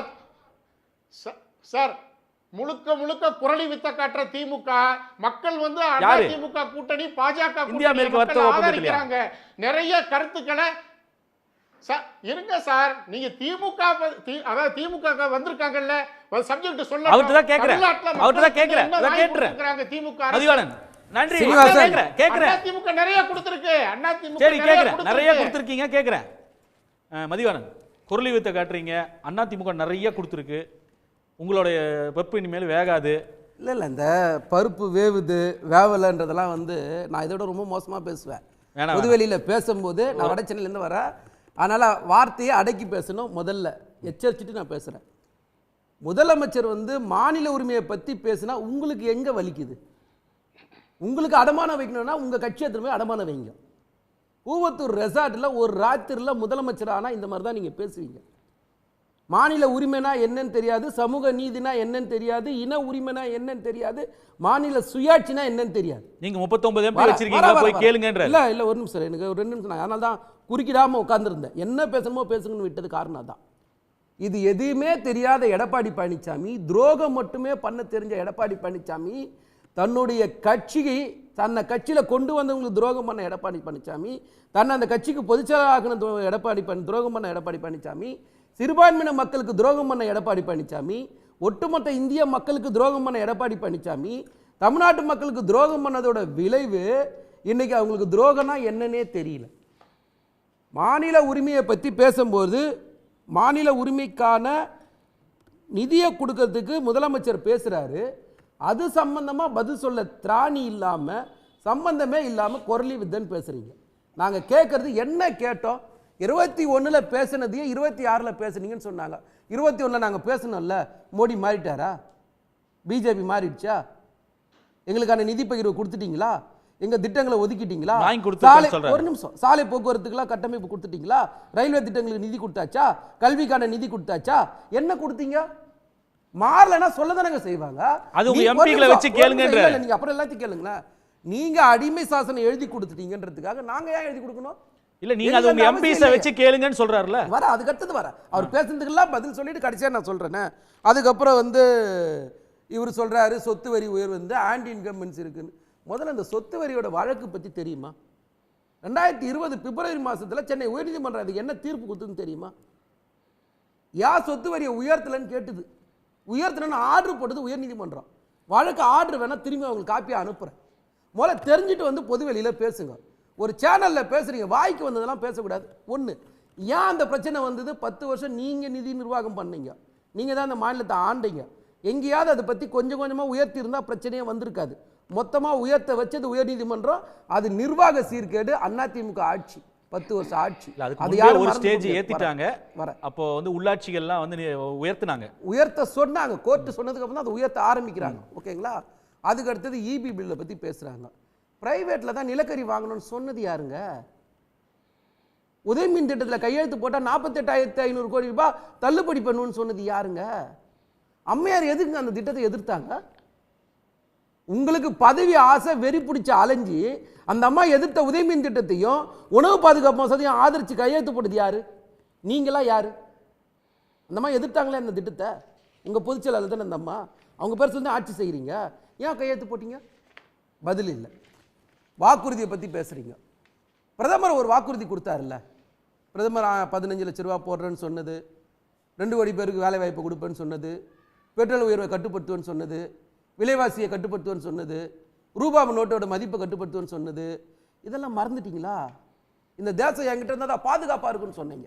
2047 நடக்க போகுதுன்னு சொல்லியிருக்காங்க விக்சித் பாரத். இல்லை வர வர வர இன்னைக்கு ராணுவ தளபதி சொல்றாரு சார், பிரைம் மினிஸ்டர் தொடர்பு கொள்ள முடியலன்னு, பாதுகாப்பு அமைச்சரை தொடர்பு கொள்ள முடியலன்னு முன்னாள் ராணுவ தளபதி சொல்றாரு. அதை நாடாளுமன்ற விவாதம் பண்ண உங்களுக்கு துப்பு இல்லை. நீங்க பாதுகாப்பு இந்த நாட்டை வச்சிருப்பீங்களா? என்ன வாக்குறுதியை பத்தி பேசிட்டீங்க? சரி, நான் சொல்றேன், நாங்க காலை உணவு திட்டத்தை நாங்க வாக்குறுதியில் கொடுத்தோமா? செஞ்சோம்ல. புதுமை பெண் திட்டத்தை நாங்க வாக்குறுதியை கொடுத்தோமா? செஞ்சோம்ல. தமிழ் புதல்வன் திட்டத்தை நாங்க வாக்குறுதியில் கொடுத்தோமா? செஞ்சோம்ல. சட்ட ஒழுங்கு சீர்கேடு அப்போ உங்களுக்கு பாதிப்பு ஏற்படுத்தாதா? வர வர வர நான் வாக்குறுதியை பேசிட்டு அதுக்கப்புறம் சட்ட ஒழுங்குக்குள்ள வரலான்னு இருந்தேன். இதெல்லாம் சொல்லாத வாக்குறுதி நிறைவேற்றிருக்கோம். சரி, நீங்க அம்மா வங்கி அட்டை கொடுப்பேன்னு சொன்னீங்களே, கொடுத்தீங்களா? கோஆப்டெக்ஸ்ல கூப்பன் கொடுப்பேன்னு சொன்னீங்களே, கொடுத்தீங்களா? செல்போன் கொடுப்பேன்னு சொன்னீங்களே, கொடுத்தீங்களா? 10 வருஷம் ஆட்சியில் இருந்தீங்க. 10 வருஷத்துக்கு முன்னாடி நிதி பகிர்வை பத்தி பேச தயாரா இருக்கீங்களா? மோடி ஆட்சிக்கு வந்ததுக்கு அப்புறம் 14 அப்புறம் இந்த நிதி பகிர்வு எந்த இடத்துல பிரச்சனையா இருக்குதுன்னு பேச தயாரா இருக்கீங்களா? நான் தயாரா இருக்கேன், வாங்க ஒவ்வொரு டிபார்ட்மெண்டா வாதம் பண்ணிடுவோம். இதேதான் 2021 சொன்னீங்க. இந்த 4.5 ஆண்டுகள் 4.25 ஆண்டுகள்ல என்ன சாதிச்சிட்டீங்க? மீண்டும் மக்கள் நம்ப மாட்டாங்க. பொய்யை தொடர்ந்து சொன்னாங்க. இல்ல, நீங்க சாதனைகளை விளக்கிட்டீங்க, பட்டியலிட்டு இருக்கீங்க. ஆனா உங்களுக்கு மேல இருக்கக்கூடிய குறைகளை வந்து மக்கள் வந்து நல்லா தெரியும் அப்படின்றாங்க. இந்த சட்ட ஒழுங்கை பத்தி நீங்க பேசுறீங்க, அதுதான் சொத்து வரிக்கு பதில் சொல்லிட்டேன், இபி பில்லுக்கு பதில் சொல்லிட்டேன், சட்ட ஒழுங்கு சொல்ற. நாட்டிலேயே பாதுகாப்பான மாநிலம்ன்றது நம்பர் 1 மாநிலம் எது சார்? இது அதிகப்படியான குற்றம் கொண்டாடக்கூடிய மாநிலங்கள் யார் சார்? முதல்ல 5 மாநிலங்களும் பிஜேபி ஆளுது சார். பாதுகாப்பான மாநிலங்கள் நம்பர் 1 மாநிலம் தமிழ்நாடு சார். இல்லைன்னு உங்களால் தரவுகள் தர முடியுமா? நான் தரேன். நீங்க சொல்ற எல்லா குற்றச்சாட்டும் பொய்யான குற்றச்சாட்டு. அந்த பொய்யான குற்றச்சாட்டை நீங்க திரும்ப திரும்ப சொல்றீங்கன்ற ஒரே காரணத்தினால தான் 14 தோல்வியை உங்களுக்கு மக்கள் பரிசா கொடுக்குறாங்க. யாரும் இதை மறுக்க கூடாது, மறுக்கவும் முடியாது. நாங்க சொல்லல. 221 சட்டமன்ற தொகுதியில திராவிட முன்னேற்ற கழக தலைமையிலான கூட்டணி முன்னிலையில் இருக்கு, வெற்றி பெற்றிருக்கு. 8 தொகுதியில தான் நீங்க முன்னிலை இருக்கீங்க. 2024 நாடாளுமன்ற தேர்தலின் அடிப்படையில். சரி, நீங்க சொல்ற மாதிரியே வந்து மக்களுக்கு வெறுப்பு இருக்கு, ஏதோ ஒன்று நீங்க ஏதோ அது ப்ரோ இன்கம்பன்சியா ஆன்டி இன்கம்பன்சியான்னு முடிவு பண்ண வேண்டிய மக்கள் தான். நான் ஒரு டேட்டா சொல்றேன், இந்த டேட்டாவோட அடிப்படையில் நீங்க ரிசல்ட் முடிஞ்சதுக்கு அப்புறம் வந்ததுக்கு அப்புறம் தெரியும். இந்த டேட்டாவின் அடிப்படையில் நீங்க பேசுங்கன்னு சொல்றேன். வளர்ச்சியை பத்தி பேசுறீங்க. பொருளாதாரத்தில் நீங்க நம்பர் 1 மாநிலமா தமிழ்நாடு இருக்கா? வேற யார் சார் இருக்கா? தனி மனித வருமானத்தில் வளர்ச்சியில வந்து நம்பர் 1 மாநிலம். தனி மனித வருமானத்தில் 2வது மாநிலம் தமிழ்நாடு சார். இல்லைன்னு உங்களால் மறுக்க முடியுமா? உயர்கல்வியில நம்பர் 1 மாநிலம் தமிழ்நாடு சார். பெண்கள் வேலைக்கு போற மாநிலத்தில் நம்பர் 1 மாநிலம் தமிழ்நாடு சார். அதிகப்படியான தொழிற்சாலைகள் இருங்க சார். நீங்க இன்னொரு விருந்தினர் இருக்காரு, அவர் என்ன பேசல. நான் சொல்றேன், நான் அமைதியா ஏன் இருந்தேன்னா அதிகப்படியான பொய்யை மட்டுமே நீங்க பேசுறீங்க. நீங்க விரிவா சொல்லிட்டீங்க. இன்னொருவர் வந்து பேசாம இருக்க. மதியானம் பேசுவோம். பரவாயில்ல, அவரே கூட பேசிட்டேன். இல்லை, அப்புறம் இன்னொரு விருந்தினர் இருக்கிறதுல இருந்து இது என்ன இருக்கு? அதாவது முதல்ல என்ன, விஜயதாரணி பேசினது இருக்கு பாருங்க, அவ அத்தனையும் பொய். ஊழலை பற்றி பாஜக அதிமுக பேசவே கூடாது. இன்னைக்கு ஊழலுடைய மன்னன் யாருன்னா திரு மோடி அவர்கள் தான். இந்திய நாட்டில் கரப்ஷனுக்கு பெயர் போனது. இன்னைக்கு அதிகமாக பணம் சேர்த்துருக்கிற ஒரே கட்சி, பாண்டு விற்று முதலாளிகள்கிட்ட பணம் வாங்கி சேர்த்து வச்சிருக்க கட்சி பாஜக தான். அதனால ஊழல் இல்லாத கட்சின்னு அவங்கள சொல்லக்கூடாது. திமுக அதே மாதிரி electoral இருங்க நான் சொல்றேன். திமுக அதே மாதிரி electoral bond வாங்கியிருக்குன்னு பல சொல்றாங்கல்ல. கட்சியில ஊழல் பண்ணவங்களை எல்லாம் தாம் பக்கம் சேர்த்துக்கிட்டு இப்போ அஜித் பவார் பாவம் மறைஞ்சிட்டாருன்னு அவரை பற்றி சொல்லக்கூடாது. அவர் மேலே என்ன மாதிரி ஊழல் குற்றச்சாட்டு இருந்தது, முன்னாள் அசாம் முதல்வர் மேலே என்ன ஊழல் குற்றச்சாட்டு இருந்தது, இவங்கெல்லாம் பாஜகங்கிற வாஷிங் மிஷினில் போட்டு வெளுத்து சுத்தமாக்கினாங்கிறதெல்லாம் நாட்டுக்கு தெரிஞ்ச கதை. அதனால் ஊழலின் பெயர் மோடி என்பதுதான் உண்மை. அடுத்தது வந்து இன்னொரு விஷயம் சொன்னார், சட்டம் ஒழுங்கு கெட்டு போச்சு போதைன்னு. உங்களுக்கு ஒரு தகவல் அரசாங்கம் வெளியிட்டிருக்க தகவலை சொல்கிறேன். அதிகமாக போதைப்பொருள் கடத்துகிற மாநிலம், அதாவது போதைப்பொருள் எப்படி இந்தியாவுக்குள்ளே வருதுன்னா கடற்கரை மூலமாக வருகிறது, வானத்தின் மூலமாக வருகிறது, துறைமுகங்கள் வழியாகவும் ஏர்போர்ட் வழியாக தான் வருது. அதில் அதிகமாக போதைப்பொருள் வர்ற ஒரே துறைமுகம் மோடியுடைய நண்பர் அதானியோடைய முந்த்ரா போர்ட் தான். நல்லா ஞாபகம், ஒரு சமயத்தில் எத்தனை கிலோ அங்கே பிடிக்கலாம், இப்போ அண்மையில் கூட 23 கிலோ நம்ம ஏர்போர்ட்டில் பிடிச்சாங்க. ஒரே சமயத்தில் 3000 கிலோகிராம் போதைப்பொருள் பிடிக்கப்பட்டது முந்த்ரா போர்ட்டில் தான். அது நல்லா ஞாபகம் வச்சுங்க. அதே மாதிரி போதைப்பொருள் அதிகமாக இருக்கிறது அல்லது சூசைடு அதிகமாக இருக்கிறது எல்லாமே மகாராஷ்டிரா, மத்திய பிரதேஷ் போன்ற மாநிலங்கள் தான். மகாராஷ்டிரா தான் போதைப்பொருள் நம்பர் 1. தமிழ்நாடு வந்து இந்த போதைப் பொருளை பிடிப்பதிலையும் அந்த வழக்குகள் தொடுப்பதிலும் முன்னிலை இருக்கிறது. அதே மாதிரி போஸ்கோ வழக்குகள், போஸ்கோ குழந்தைகளுக்கு எதிரான செக்ஸுவல் சீண்டலில் அதிகமாக இருக்கிற மாநிலம் மத்திய பிரதேசம், மகாராஷ்டிரா.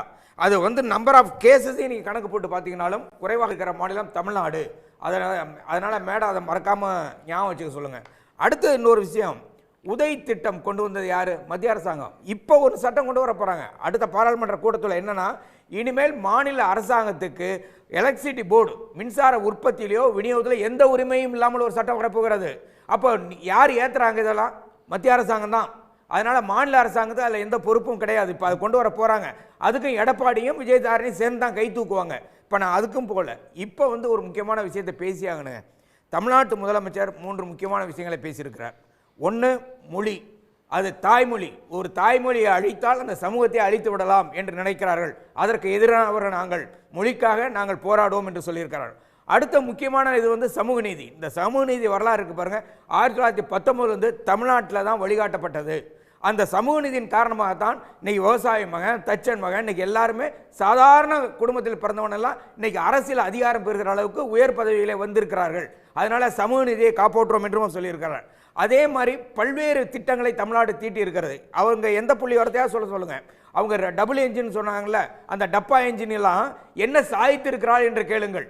அதாவது மனிதவள மேம்பாட்டில் முன்னிலையில் இருக்கிற மாநிலம் தமிழ்நாடு. இதெல்லாம் நம்ம சொல்ற புள்ளி வரும். நம்பர் 1 பொருளாதாரம் மகாராஷ்டிரா தானே. நம்பர் 1 பொருளாதாரம் மகாராஷ்டிரா. ஆனா நாம வந்ததுக்கு அப்புறம் 2வது பொருளாதாரமா வந்திருக்கிறோம்.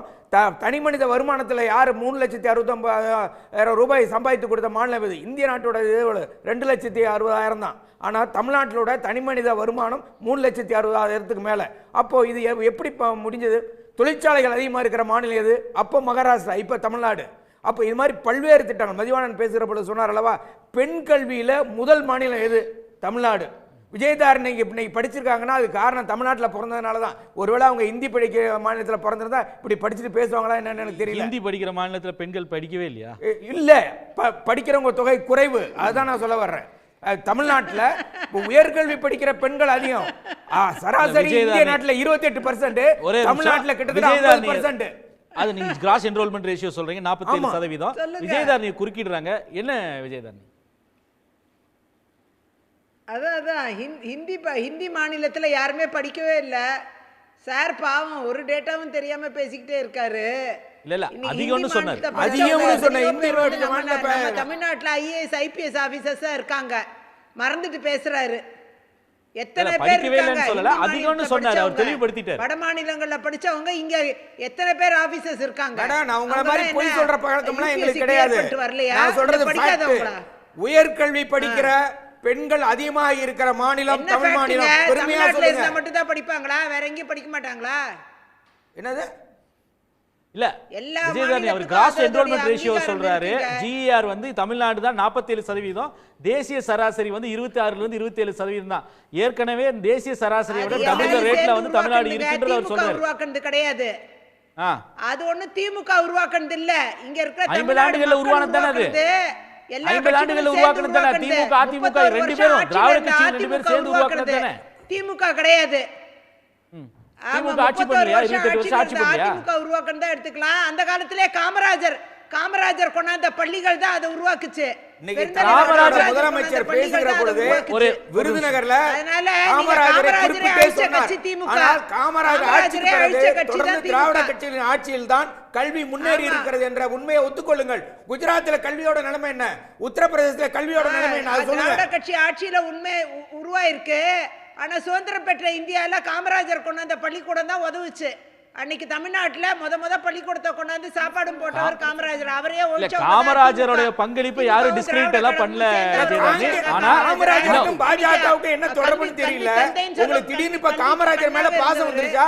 காமராஜரை உயிரோட அவர் வீட்டுல கொளுத்த கூட்டம் அதை ஞாபகத்துல வச்சுக்கோங்க. காங்கிரஸ் அன்னைக்கு இருந்த காமராஜரே விரட்டினவங்க தான்.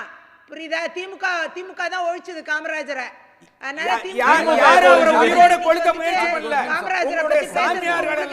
டெல்லியில ஊர்வலம் போய் காமராஜர் வீட்டுக்கு நெருப்பு வச்சாங்க. அப்படி நெருப்பு வச்சப்ப காமராஜரோட உதவியாளர் காமராஜரை தனி அறையில் அடைத்து காப்பாற்றினார். காமராஜரை மட்டுமல்ல, அம்பேத்கருக்கு விஷம் கொடுக்க நினைத்த கூட்டம் உங்கள் கூட்டம். அதே போல கற்பூரி தாகூரை தாக்கிய கூட்டம் உங்கள் கூட்டம். சமூக நீதிக்காக, கல்விக்காக,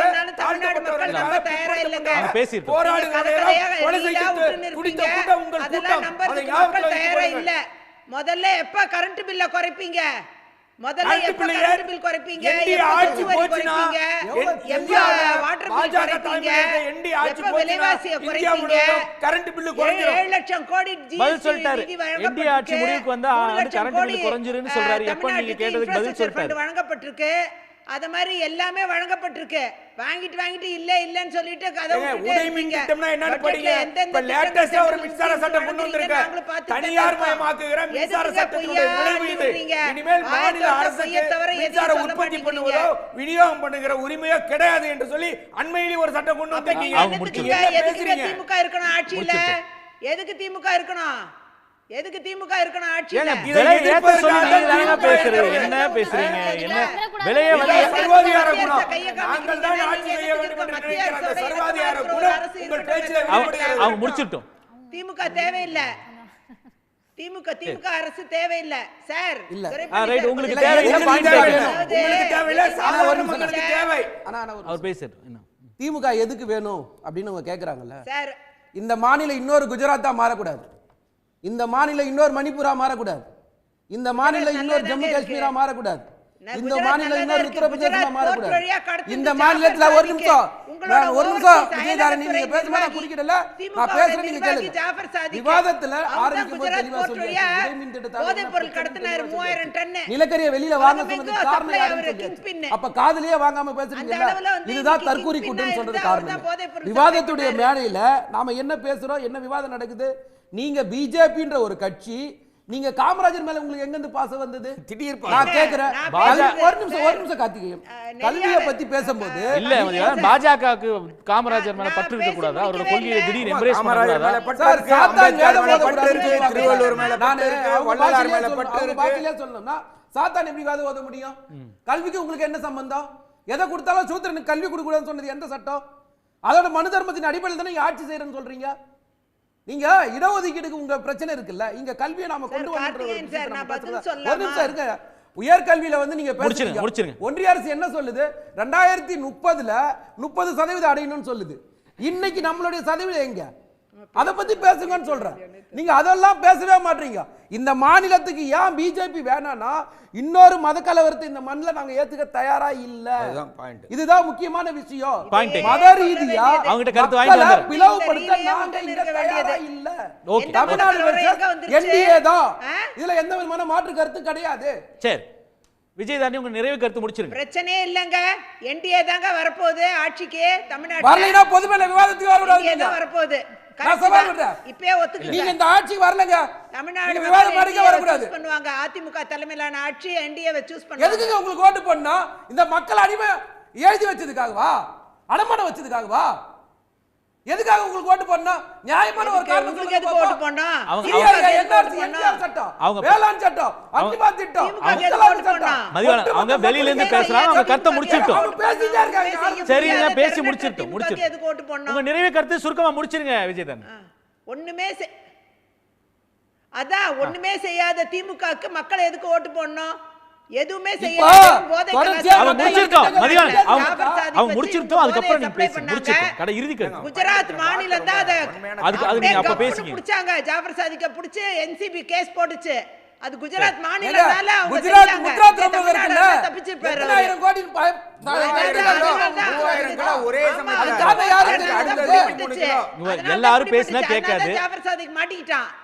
அதனால தான் மாட்டிக்கிட்டாரு. இல்ல. அந்த கேஸ் வந்து வெளியே வந்தாச்சு. வார்த்தைகளை யோசிச்சு பேசுங்க அவன் எல்லாம் பேச வேண்டாம் தரவுகள் இல்லாத பேசலாம் நிறுத்த சொல்லுங்க. திமுக முகத்திரையை கிழிச்சாங்க குஜராத் மாநிலம். நான் NCP. கேக்குறேன். இல்ல மணிப்பூர் அதிமுக கட்சியை சேர்ந்தவர்கள் 2 பேரு சென்னையில வந்து நிர்வாகிகள் போதை பிரச்சனையில மாட்டி கட்சியிலிருந்து நீக்கப்பட்டார்கள். உங்களுக்கு ஞாபகம் இருக்குன்னு நினைக்கிறேன். அங்கங்க ஒவ்வொரு கட்சியில யாராவது தொடர்புடையவர்கள் வந்து இந்த மாதிரி மாட்டிட்டு இருக்காங்க. நீங்க சொன்னா அதிமுகவுக்கு அது பொருந்தும் இல்ல, நீங்க கூட்டணி வச்சிருக்க அதிமுகவுக்கு பொருந்தும் இல்ல. முந்திரா போர்ட்ல பிடிச்ச 3 டன் ஹெராயின் என்னாச்சு, கொக்கைன் என்னாச்சு, 21,000 கோடிக்கு பிடிச்ச கொக்கைன் என்னாச்சுன்னு சொல்லி கேட்டா அதுக்கு இது வரைக்கும் அந்த கேஸ் லாஜிக்கல் எண்டிக்கே வரலையே. பல வருஷம் ஆயிடுது. ஜாஃபர் சாதிக்கோட சரக்கு தாங்க. ஆனா அந்த அதுக்கு வந்து அங்க இருக்கக்கூடிய பாஜக பேசுறாங்களே. முந்திரா போர்ட்டுக்கு வந்து தமிழ்நாட்டுல இருக்கவங்களுக்கு என்னங்க சம்பந்தம்? அவரோட கார்கோ தான் அது. சரி, ரைட், ஓகே. உலகம் முழுக்க சப்ளை ஆயிட்டு இருக்கு. சரி, ரைட். நன்றி நன்றி விஜயதன். திமுக நிர்வாகி, அயலகத்துறை நிர்வாகி. ரைட். மதிவாணன் உங்களுடைய நிறைவு கருத்து. நீங்க ஒரு விஷயம் தெளிவா பார்க்கணும். நீங்க அதிகப்படியான போதைப் பொருட்கள் பிடிபடுற மாநிலங்கள் எதுன்னு பார்த்தீங்கன்னா எல்லாமே பிஜேபி ஆளுகின்ற மாநிலங்கள் தான். இது நான் சொல்லலை, தரவுகள் அடிப்படையில் நான் சொல்கிறேன். ஒன்று, நீங்கள் ரெக்கவர் பண்ணி வச்சுருப்பாங்கல்ல குடோனில், அங்கேருந்து காணாமல் போயிருக்குதுங்க. அதை பற்றி பேச வேண்டிய உள்துறை அமைச்சர் இது வரைக்கும் பேச தயாரா இல்லைங்க. சீஸ் பண்ணி வச்சிருந்த அந்த முந்திரா போர்ட்ல வாங்குனது காணாம போயிருக்கு. 2 லட்சம் கோடின்றாங்க அதோட மதிப்பு. இல்ல 21,000 கோடி. அது எங்க போச்சு? எப்படி காணாம போச்சு? அப்ப அதுக்கு இந்த உள்நாட்டு உள்துறை அமைச்சர் பேச மாட்டாரு, பதில் சொல்ல மாட்டாரா? அப்ப இதெல்லாம் செய்யறது நீங்க. ஆனா குற்றச்சாட்டு மட்டும் எங்க மேல சொல்றீங்க. நாங்க இன்னொன்னு சொல்றோம் சார், எதுக்காக திமுக வேணும்ன்றதுக்கு அவங்க யோசிச்சு பேசணும். நீங்க 2021க்கு முன்னாடி, அதாவது அதிமுக ஆட்சியில், எடப்பாடி ஆட்சியிலேயே தமிழ்நாடுடைய வளர்ச்சியும் இன்றைக்கு இருக்கிற வளர்ச்சியும் நீங்க ஒப்பிட்டு பேசணுமா இல்லையா? எல்லா துறையிலையும் வளர்ந்துருக்குமா இல்லையா? 10 லட்சம் கோடிக்கு மேல அந்நிய நேரடி முதலீடு எடுத்திருக்கோம். 35 லட்சம் பேருக்கு மேல வேலை வாய்ப்பு உருவாக்கி இருக்கோம். இன்னைக்கு கடன் பிரச்சனையோட இந்தியாவில் இதுக்கு முன்னாடி வரைக்கும், அதாவது மோடிக்கு முன்னாடி வரைக்கும் நீங்க பாருங்க, கல்விக்கான நிதி 3548 கோடி வரல, ஜல்ஜீவன் திட்டத்துக்கான நிதி 3112 கோடி வரல. நீங்க பட்ஜெட்ல, இந்த பட்ஜெட்ல ரயில்வே பட்ஜெட் 2 லட்சம் கோடி, வெறும் 7000 கோடி. என்ன கணக்கு இது? சாலை மேம்பாட்டுக்கான திட்டங்கள் 0.4% தான் வந்து உயர்த்தி இருக்காங்க தமிழ்நாட்டுக்கான ஒதுக்கீடுல. நீங்க நான் வெளிப்படையா கேக்குறேன் சார், மதுரை கோவைக்கு விமான மெட்ரோ ரயில் திட்டங்கள் கேட்குறோம். புறக்கணிக்கிறதுக்கான காரணம் எங்கேயாவது சொல்றீங்களா? சின்ன பிள்ளைத்தனமா காரணம் சொல்றீங்க. ஒன்று, கீழடியை அங்கீகரிக்க சொல்றோம், இது வரைக்கும் பேச தயாரா இல்லை. இரும்பின் காலத்தை அங்கீகரிக்க சொல்றோம், இது வரைக்கும் பதில் இல்லை. இதெல்லாம் எங்களுடைய உரிமை, எங்களுடைய தமிழனுடைய உரிமையை பத்தி நாங்க பேசுறோம். தமிழ்நாட்டுக்கு இதத்தான் வந்து முதலமைச்சர் சொல்றாரு, தமிழ்நாட்டுக்கு 0 கொடுத்துட்டா உங்களுக்கு 0 தான் கொடுக்க முடியும்னு சொல்லி சொல்றாரு. எதையுமே பேச தயாரா இல்லாம நீங்க சொல்ற எல்லாமே அபத்தமா பேசுறீங்க. பேசுவோம். திரு ஸ்ரீனிவாசன், தமிழ்நாட்டுக்கு எதுவுமே கொடுக்காம நீங்க வந்து ஆளும் திமுக அரசு மீது மட்டும் குற்றம் செலுத்திட்டு இருந்தா எப்படி வந்து உங்களுக்கு ஓட்டு விழுகும்? முதலமைச்சர் சொல்றது தான், 0 கொடுத்தா உங்களுக்கு 0 தான் கொடுக்க முடியும், அதுதான் வந்து பரிசா தர முடியும்ன்றதான சொல்றாரு. அந்த நம்பிக்கை இருக்குல்ல. அவர் பல திட்டங்களை பட்டியலிடுறார், பாஜக இவ்வளவு கொடுக்கலன்னு சொல்லி சொல்றாங்க. ஆனா அது குறித்து பாஜக கிட்ட பதில் இல்லை. இன்ஃபேக்ட் வந்து ஒரு விஷயம் முதலமைச்சர் பேச்சுல சொன்னார், எலெக்ஷன் ஸ்டண்ட்டுக்காகவாது ஏதாவது அறிவிப்பாங்கன்னு எதிர்பார்த்தோம் பட்ஜெட்ல, அது கூட தமிழ்நாட்டுக்கு இல்லை அப்படின்னாரு. அதாவது சார், இந்த உண்மையாவே பேசுற ஹரிச்சந்திர மகாராஜாக்கள், பிரபுக்கள், திமுக காரங்க நம்ம விவாதத்துல கலந்துகிட்டு இருக்கிற மதிவாணன் உள்ளிட்ட பாராட்டுக்கு நன்றி. ஊழல் உங்க வாயால சொல்றீங்க, உங்க வாயால ஹரிச்சந்திர சொன்னது ரொம்ப நன்றி சொல்றீங்களே சார். சார், ஊழல்னு சொல்றீங்களே, நீங்க எந்த வாஷிங் மிஷின்ல செந்தில் பாலாஜி உள்ளிட்ட அதிமுகல இருந்து ஆட்கள்லாம் பிடிச்சு கொண்டு போய் வெளுத்தீங்க? அதுக்கு முதல்ல ஒரு உதாரணத்தை சொல்லுங்க. அதாவதுங்க 200 கோடி மதுரை மாநகராட்சியில ஊழல், பதில் இருக்கா உங்கள்கிட்ட? ஏன் சார் மேகதாது அணை கட்டிக்கிட்டு இருக்காங்க காங்கிரஸ்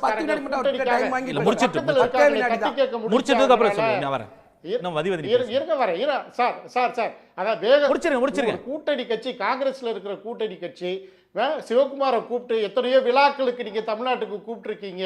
மேகதாது அணை கட்ட போறதா இங்க மிரட்டுறாங்களே, உங்கள்கிட்ட ஏதாவது கருத்து இருக்கா? இல்ல. அப்ப எதையுமே செய்யல. அப்ப வழக்கு இருக்கு சார், விலைவாசி சுப்ரீம் கோர்ட்ல வழக்கு இருக்கு. வாக்குறுதி நிறைவேற்ற எதுக்காக போய் பேச்சுவார்த்தை நடத்தணும்? சீனிவாசன், சட்ட ரீதியா ஒன்றிய தமிழ்நாடுக்கு வழக்கு அரசு ஸ்ட்ராங்கா இருக்கு. அனுமதி ஒரு நிமிஷம் இல்லாம ஒரு நிமிஷம் தொடர்ந்து காவேரி பிரச்சனையில இந்த மாதிரி ஒரு நீங்க தவறான சொல்ற- செய்தி எல்லாரும் பேசிட்டு இருக்கீங்க. காங்கிரஸோட பேசு, பிஜேபியோட பேசுறாங்க. பிஜேபி இருந்தாலும் இல்ல காங்கிரஸ் இருந்தாலும் சார், பேச முடியாது. எல்லா- தமிழ்நாடு சார், வழக்கு தவறு போட்டிருக்கு. இல்ல சார், வழக்குல தவறு ஜெயிச்சு கிடையாது. தமிழ்நாட்டோட சார், உரிமையை தவறு நிலைநாட்டி எல்லா இருக்கோம். துறைகளும் அப்படி இருக்கும்போது சார், எதற்காக போய் அது வாங்கணும்? சார், இருங்க எதற்காக சார். பேச்சுவார்த்தை நடத்தணும்? சார், இருங்க சார், எந்த துறையில ஊழல் இல்ல, எந்த துறையில ஊழல் இல்ல? சார், மாநகராட்சியில உலகத்திலேயே எப்படி ஒரு ஊழல் கட்சியுடைய இருக்கு? பொதுச் செயலரா இருந்து ஊழல் வழக்குல தண்டிக்கப்பட்டு முதலமைச்சராக சிறைக்கு போய் ஊதுபத்தி உருட்டுனது அம்மையார் ஜெயலலிதாவோ, சார், அதுக்கப்புறம் ஓகே. பொதுச் செயலர் இருந்த சசிகலாவும் தான். சரி, sir, point taken. Srinivasan sir, சொல்லுங்க. கட்சியோட பொதுச் செயலாளர். சரி, இன்னைக்கு சரி. நீதிமன்றத்துல நன்றி நிக்குது. நன்றி. சார், நீங்க திமுக அமைச்சர் இல்லையா? நீதிமன்றத்துல உங்க அம்மா ஊழல் வழக்குல தண்டிக்கப்படலையா? மதிவான், உங்க சின்னம்மா ஊழல் வழக்குல கொஞ்சம் தண்டிக்கப்படலையா? பேச விடுங்க மதிவான். கொஞ்சம் சார் இருங்க சார், இருங்க, பேச விடுங்க சார். நீங்க சமூக நீதி பத்தி பேசுறீங்க. வேங்க வெயிலுக்கு என்ன உங்கள்ட்ட பதில் இருக்குது? அந்த அது சம்பந்தமா நீங்க என்ன நடவடிக்கை எடுத்திருக்கீங்க? நீங்க அதாவது வார்த்தையில அலங்காரமா நீதிக்கு பேசுறீங்களே தவிர, மதிவான், வார்த்தைக்கு வார்த்தை ஆட்சி பதில் சொன்னா வந்து யாருமே பூஜ்யம். பேச முடியாது. இன்னும் ரெண்டு ஆட்சி பேர் பேசணும். பூஜ்யம்.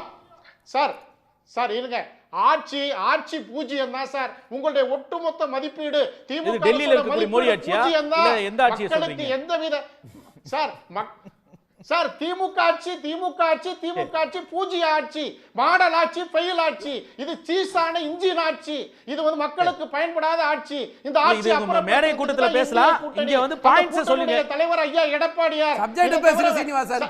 பெரா கேஸ், மெடிக்கல் கவுன்சில் கேஸ். தயவு செஞ்சு subject பேசுங்க. இருங்க, நான் மாடரேட் பண்ணிக்கிறேங்க. FERA case, medical council case, highway tender சம்பந்தி கேஸுக்காக தான் கூட்டணி உருவாச்சுன்றாரு.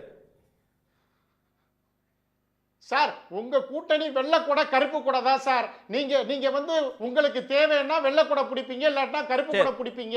உங்களுடைய திமுக நாடக அரசியல் ஏழை எளிய மக்களுக்கு நல்லாவே தெரியும். அதனால வாக்குகளை இந்த தேர்தலில் ஏமாத்தி மக்களை வாக்குகளை வாங்கிடுவோன்ற தப்பு கணக்கு திமுகவுக்கு இனி நடக்காது. இன்றைக்கு மக்கள் புரிஞ்சுட்டாங்க. ஒரு தேர்தலுக்கு நடக்கலாம் சீனிவாசன். 2019 நடக்குது. 2019 பார்லிமெண்ட்ல நடக்குது. ஒரு நிமிஷம். 2019 பார்லிமெண்ட்ல நடக்குது. அப்ப நடந்த ஊராக உள்ளாட்சியில் நடக்குது. 21 சட்டமன்றத்தில் நடக்குது. 24 பார்லிமெண்ட்ல நடக்குது.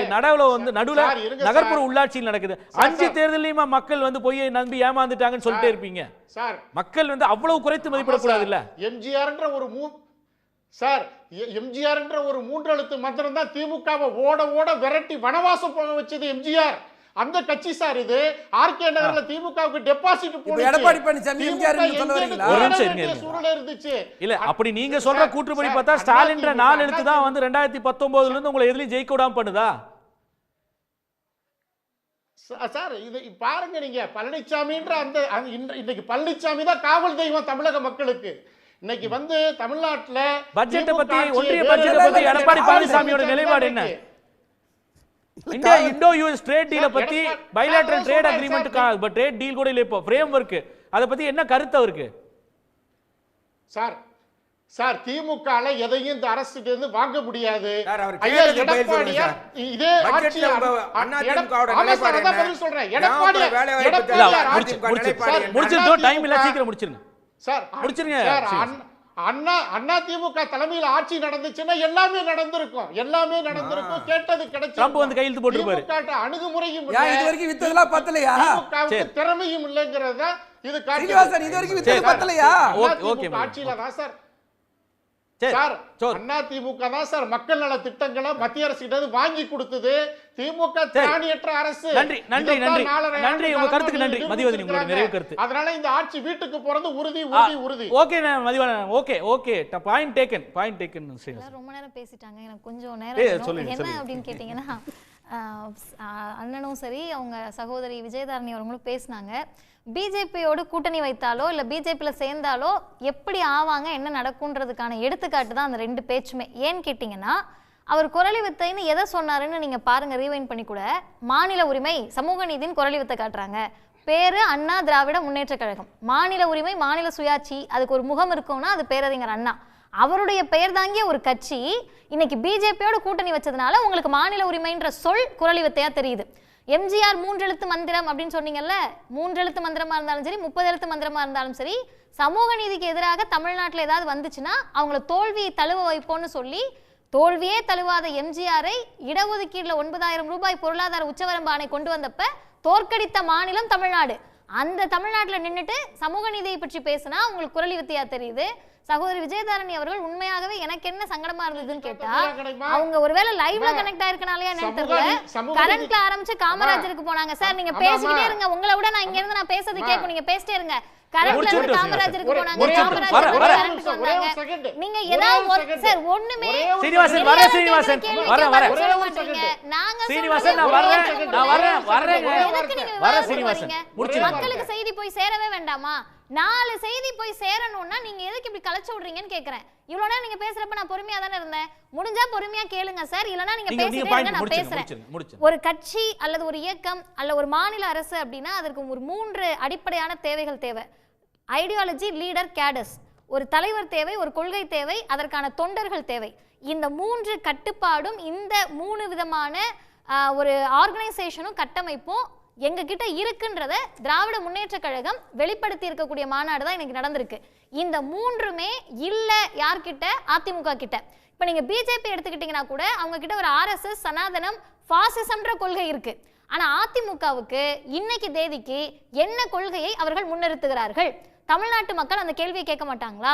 இன்றைக்கு ஒரு தொண்டர்கள் எங்க தலைமையிலான கூட்டணின்னு சொந்தம் கொண்டாடுவதற்கான உரிமையாவது அதிமுகவுக்கு கொடுத்திருக்கீங்களா?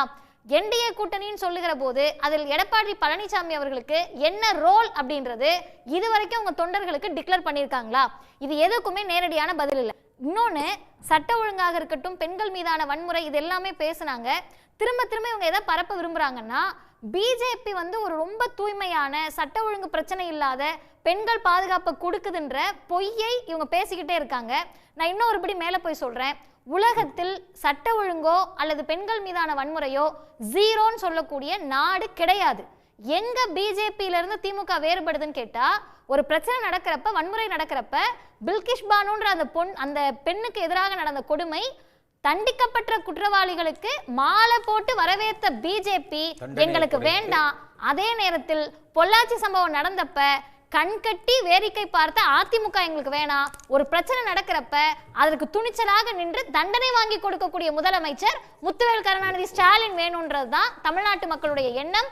எனவே எல்லா வகையிலுமே ஒன்றிய அரசு கொடுத்த டேட்டா, பொருளாதார ஆய்வு அறிக்கை கொடுத்த டேட்டா படி தமிழ்நாடு நம்பர் 1. நாங்க சொல்லல, ஒன்றிய அரசு சொல்லுது, மோடி அரசு சொல்லுது. ஒரே ஒரு விஷயம் டைம் இல்ல ஏன் தமிழ்நாட்டில் மீண்டும் முதல்வராக ஸ்டாலின் வர வேண்டும் என்று சொல்கிறோம் என்றால், திருப்பரங்குன்றத்தில் கலவரத்தை ஏற்படுவதற்கு ஒரு கூட்டம் முயற்சி செய்தது. அந்த கலவரம் வராமல் தடுத்தவர் தமிழ்நாட்டினுடைய முதல்வர் திரு மு.க. ஸ்டாலின் அவர்கள். அதனால தான் மீண்டும் வர வேண்டும் என்று சொல்கிறோம். இப்போ ஒரு சம்பவம் நடந்தது.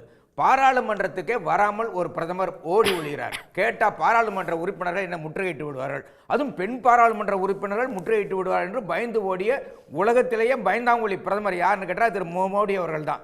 அவர் ஒரு பேசுற பேச்சு நேத்திக்கு இல்ல ஒரே ஒரு பார்லிமெண்ட் இன்னொரு அது ஏற்கனவே பேசிட்டோம். இல்ல டைம் இல்ல துரைபாண்டியன் கொஞ்சம் ஒத்துழைங்க. சொல்றாருன்னா, ஒரு பாராளுமன்றத்துல எதிர்க்கட்சி தலைவர் பேசியது திரௌபதி முர்முக்கு எதிரான பேச்சு, அதுவும் ஷெட்யூல் ட்ரைப் ஆதிவாசி மக்களுக்கு எதிரான பேச்சு என்று இந்திய நாட்டினுடைய பிரதமராக இருக்கிற மோடி அவர் திசை திருப்புறார்.